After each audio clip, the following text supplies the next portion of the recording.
How to pin comments on Instagram. Hello everyone, welcome to today's tutorial. In this tutorial, I'll show you how you can pin comments on Instagram. So pinning comments on Instagram allows you to highlight specific comments and feature them at the top of your post. You can see how cool that is.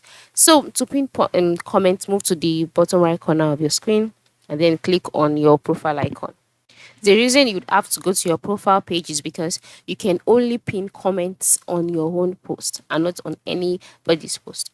So once you're your profile page, click on the post that you would like to pin its comment. All right. And so after clicking on the post and or you're on the post page, navigate to the comment section and click on the comments that has been made so far up. And so once you click on the comments, you can see the comment that has been made so far.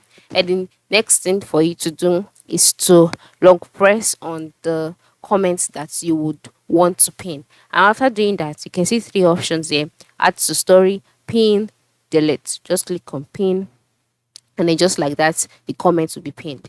You can do this for as many comments as you want. Okay, that is it. It's so simple. So go ahead and pin those comments now. Thank you for watching, and ensure you leave a like for this video.